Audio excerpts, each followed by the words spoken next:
most people wouldn't get married to a stranger without at least knowing something about them. At the Right. very least, you need to know who they are and what they're about and whether you click. One of the areas which is super important is to do with finances. So, what we're going to share with you today and really just have a chat about are questions to ask before you get married to somebody, particularly to do with money.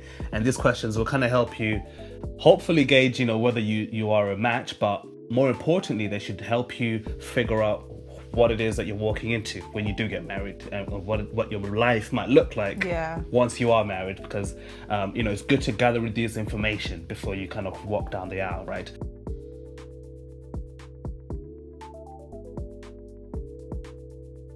So that's essentially what we're going to talk about today. The first question, which I think is probably one of the best questions to ask, and we'll talk about why in a second, is how much do you make? Oh yeah, like Hot question. yeah. There's no way I'm getting married to. Well, I'm already married, but there's no way I'd be getting married to someone if I didn't know how much they earn. Right. Because you need to start thinking about, okay, once we are married, there's things like bills, there's things like our lifestyle that we need to pay for, all these things. So if I don't know how much you earn or you don't know how much I earn, how do we even plan on where we're gonna live? You can Yeah. imagine, how do you even plan on what sort of wedding we're going to have and stuff like that. So I think it's important to know how much someone earns.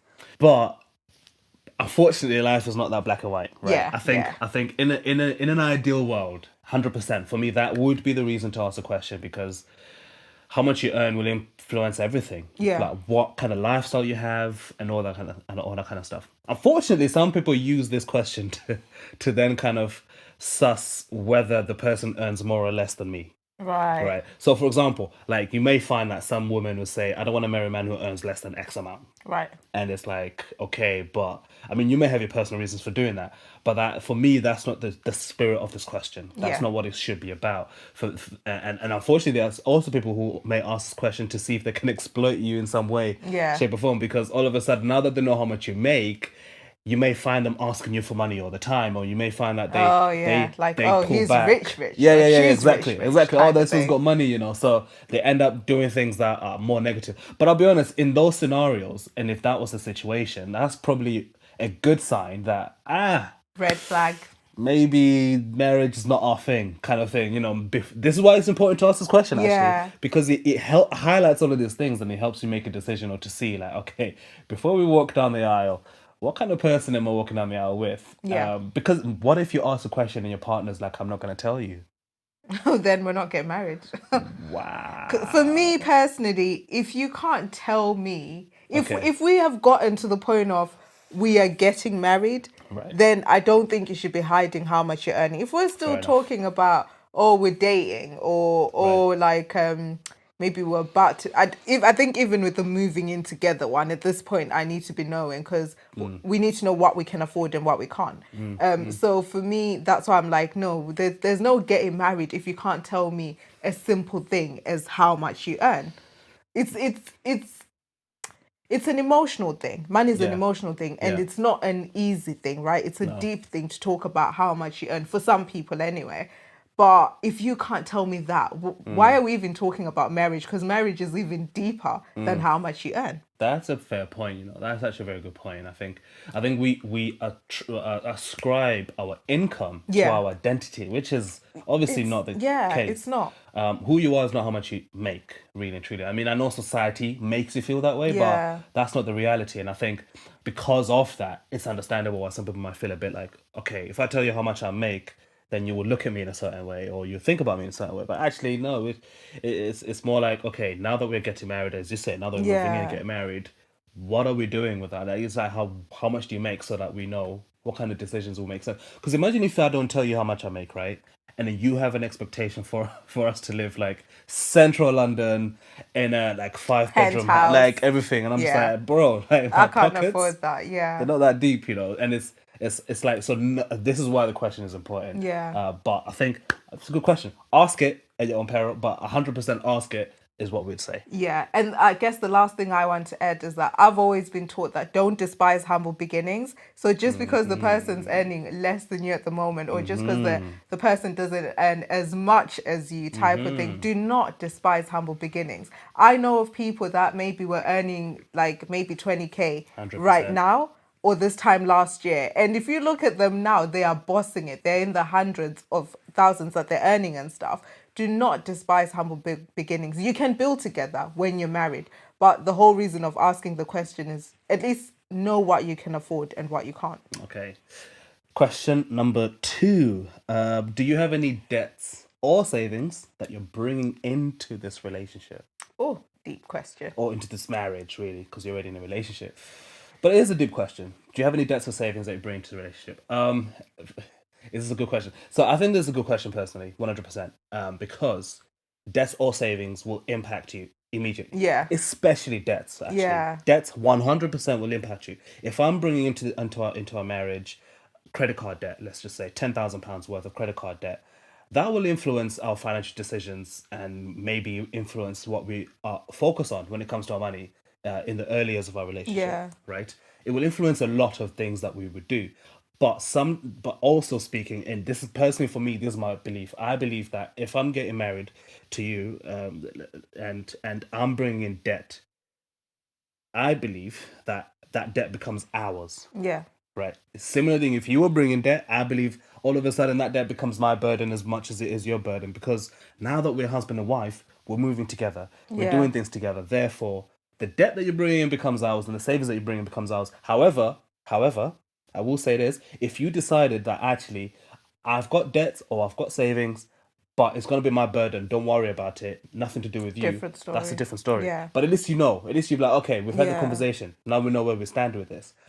But at least ask her the question. Yeah. And I think for me, like another reason why I agree with what you're saying, where you come in, you've got debt, you've got savings, it becomes ours, is also to do with that upbringing. We are Christians at the end of the day, and we truly believe in to become one. We believe in joining our finances and doing everything jointly. So that's the other reason why your debt becomes my debt, your savings become my savings, type of thing.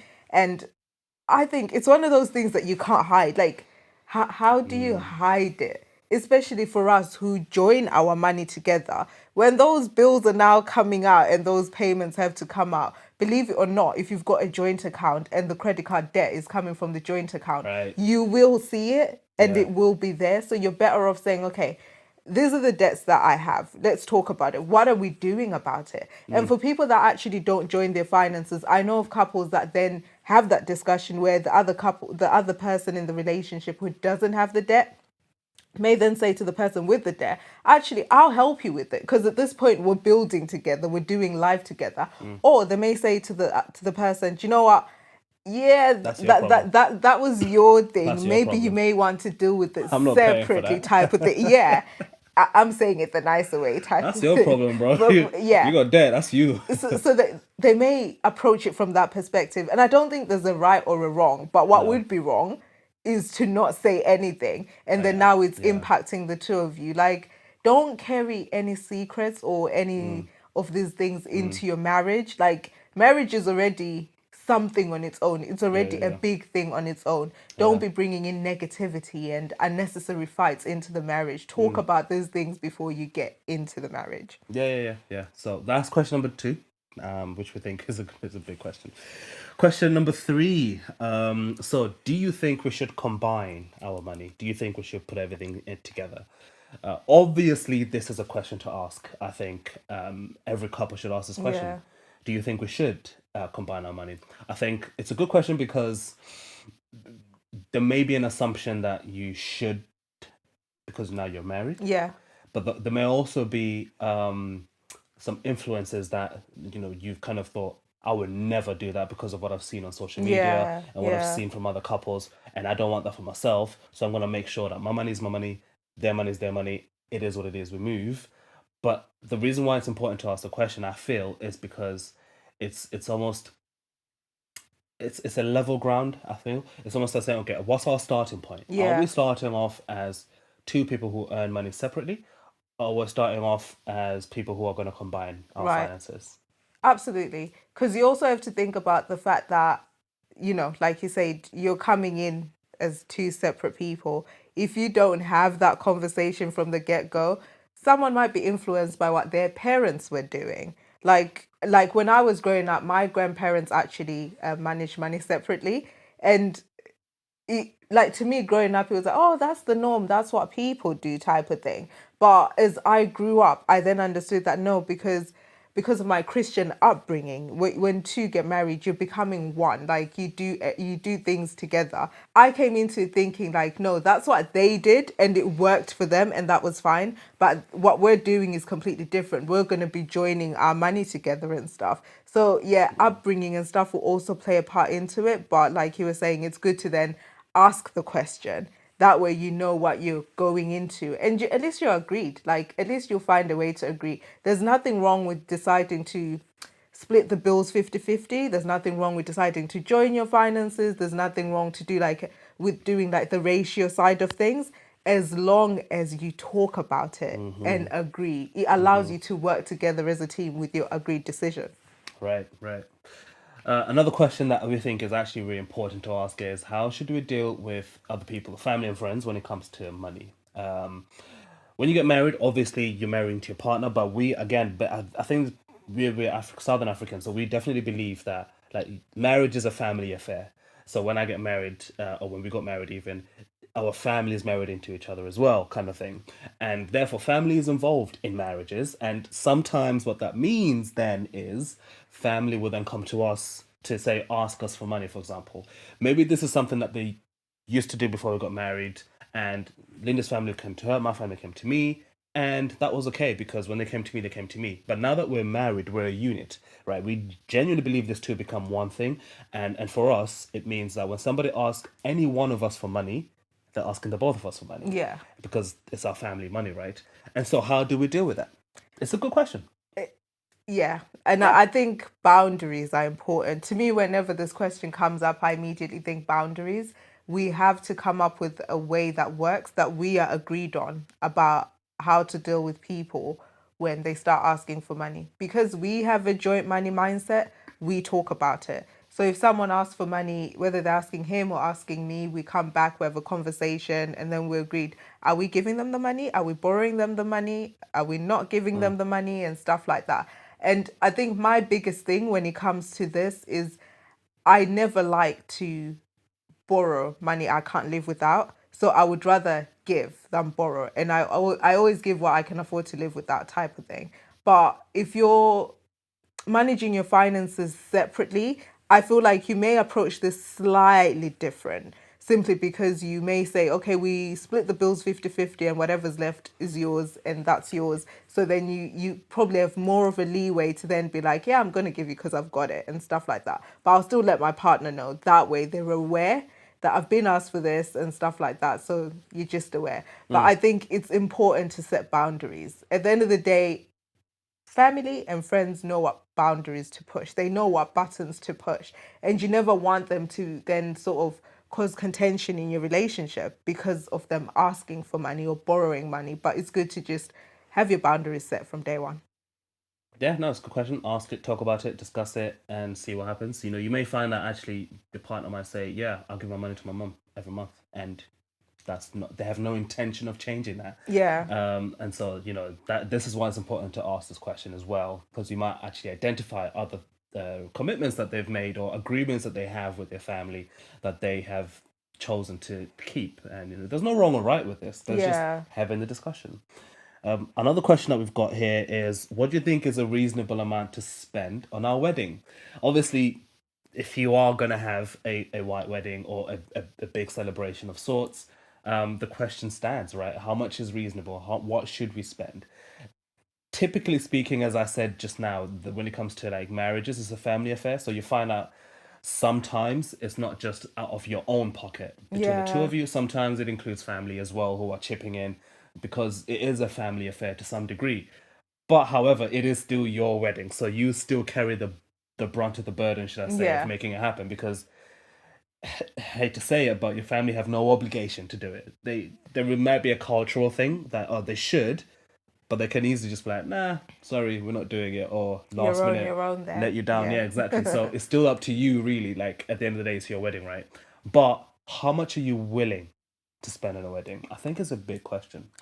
I it's like you just said, it's an important question to ask, and it's an important question for you guys as a couple to agree on. But let's be very mindful of the fact that different people earn different amounts of money. So what may be acceptable to the two of us may not be acceptable to another couple, maybe because they earn more or because we earn more than them and stuff. But the thing is, if you don't sit down and have the conversation, the two of you, one of you might be thinking, yeah, we are spending loads of money on this wedding, and you start maybe trying to pay for things or hire things that are out of scope for your partner. But if you have the conversation, at least you agreed on, okay, let's prioritize this. This Yeah. to me in the wedding is important. Like having this photographer, this type of caliber photographer is really important. So let's prioritize that. And then you may be like, yeah, this thing is like more of a smaller thing, so I don't mind if we don't spend as much. But it also eliminates arguments because you've asked the question, you know what you're spending money on, you know what your budget is. Then you're not going to be fighting when one person decides, oh, well, I'm going to spend loads of money on this and stuff like that. So it's definitely important. Yeah, plus, and you touched on this before, this actually links nicely to question 1 and 2, right? That we mentioned earlier on about how much do you earn and are you bringing any debts and savings? Because Yeah. that will influence this question for me. So let's just put ourselves in a scenario where, I'm bringing in debt into the marriage. I've got debts. Well, I might turn around and say, listen, I don't want to spend too much on a wedding because Yeah. I'm already carrying this burden. But if I'm also bringing savings on the flip side, if I've got some savings, then maybe I might be willing to put that towards the wedding as well. Or on the both sides, if we both have some savings, we might be Yeah. willing to do that as well, which then influences the question of how much are we going to spend on the wedding, right? So I think this is why fundamentally what we're saying with all of these questions is don't let money be something that you don't talk about. Yeah. And don't let money be something that you hide or don't even mention, like, because it will influence your decisions in your relationship. But this particular decision of like wedding, how much you're going to spend, is obviously a big one. So have the conversation, have the chat with each other, and figure out what you want to do. Obviously, don't forget that there is life after the wedding. Yeah. So, however much you're going to spend at a wedding, consider the impact that it will have the day after, the week after, the month after, the year after your wedding, because life goes on after that, that period of celebration. So, those are some questions that we've got that we think you should definitely ask your partner.